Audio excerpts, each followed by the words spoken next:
Hello friends, in this tutorial we are going to look at Pandas group by feature.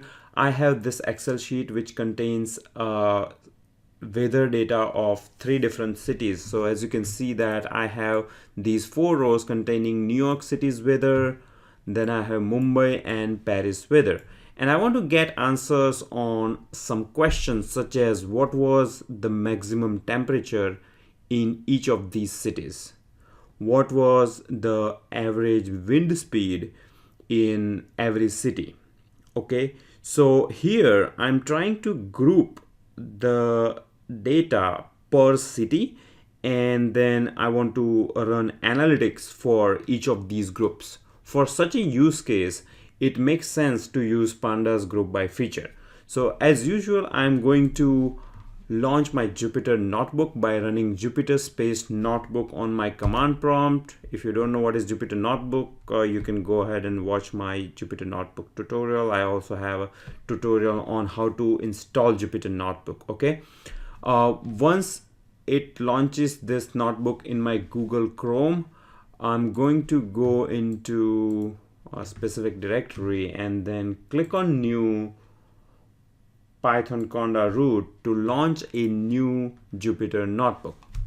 Now let me first import pandas as PD, and I'm going to read the CSV file, and name of my CSV file is weather data, and now this will give me my data frame. Okay, star here means it's executing the statement. Okay, it looks like it's complaining that this file does not exist. Now let me check. Okay, so the name of my CSV file is weather by cities.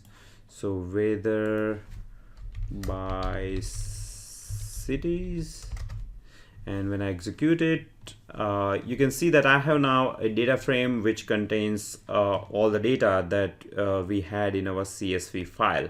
Now I'm going to group by this data based on cities. Okay, so I will run df.groupby, and here in the bracket you mention the column that you want to use for your grouping. Okay, so my column name for cities is city, so that's what I'm passing as an argument in group by function. Okay, now when I run this, I will get a data frame group by object. Okay, now let's see how this object looks. So I have a pictorial representation of this object.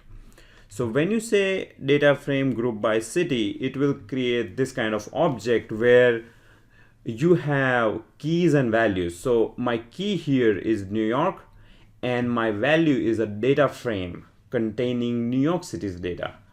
Same way, I have key and data frame for Mumbai and Paris also. So now you can see that I grouped my data based on cities. So I have now 3 different groups, each corresponding to these different cities. Okay, so this is how your data frame group by object looks internally.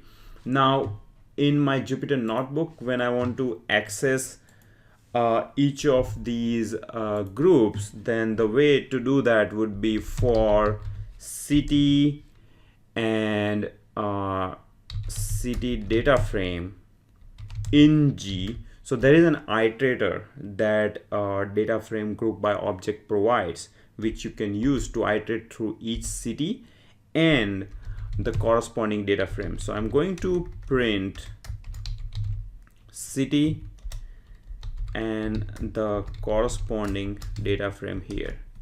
So when I run it, you can see that I have Mumbai as a key and the data frame corresponding to Mumbai as a value.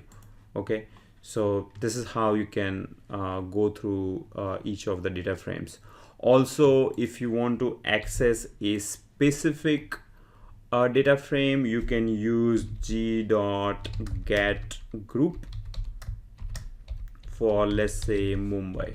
Okay, and when you run that, you get a data frame for only Mumbai. So this object that you get in return is a data frame. Okay.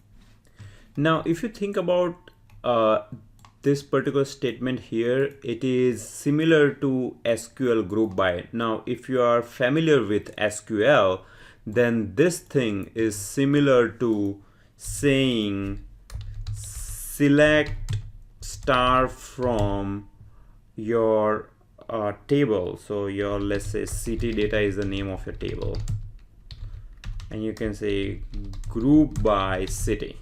Okay, so if you write a statement like this in SQL, then that's gonna give you similar result. It's gonna group your table records by city. So this is pretty similar to that SQL statement. Okay, now back to our original question. We wanted to know what is the maximum temperature in each of these cities. In order to know that answer, you can simply run g, which is your data frame group by object dot max. Okay, so when you run that, you get a maximum temperature in each of these cities. You can see Mumbai it was 92, New York it was 36, Paris it was 54. So you get max for pretty much all the columns. So this is really interesting, because now what you're doing is you are first dividing your data set into different groups based on city, and then you are running analytics on each of these groups, and then you are combining the results into this single data frame. So this process of dividing your data into multiple groups and then applying some analytics to get aggregated result is called split, apply, combine. And I have a pictorial representation for that process here. So as you can see here, in the first phase, when we did group by, we split our data set into smaller groups.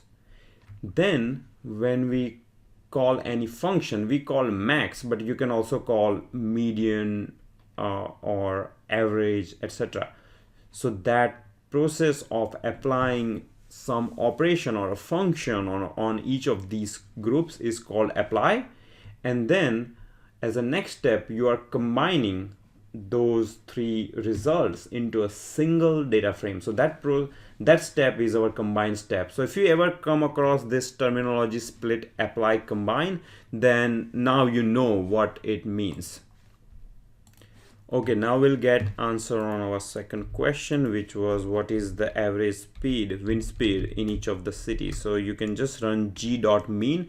It's gonna calculate mean or an average for each of our columns. So now we know that in Mumbai the average wind speed was 9.25, New York it was 8, Paris 12.75, and so on. If you want to get all the analytics in one shot, then the easy function is g.describe. That's gonna give you all the various statistics. So for my Mumbai, standard deviation, mean, 25 percentile, count, see, it gives you all those results. Okay, you can also do some plotting. So let me just do percentage matplotlib inline. This is how you can print a matplotlib chart in your Jupyter notebook.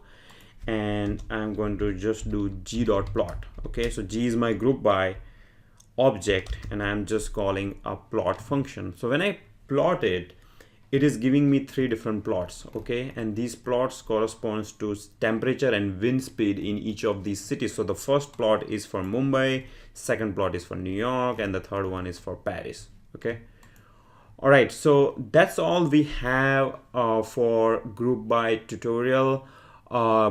I have just covered some basic fundamentals, but there's much more that you can do. So if you read through Pandas documentation, so here we have Pandas documentation, and if you go to this particular section, group by, then you will see a whole lot of new methods and new features that you can find very useful. Okay, I have this Jupyter notebook and the CSV file saved on my GitHub link, which you can find in the video description. So feel free to download the notebook and the CSV and then play with it. Just try different things and you will realize how powerful group by feature is. Okay, so that's all we have for this tutorial. In the next tutorial, we are going to look at merge, combine, and aggregation functionalities in Pandas. All right, thank you for watching. Bye.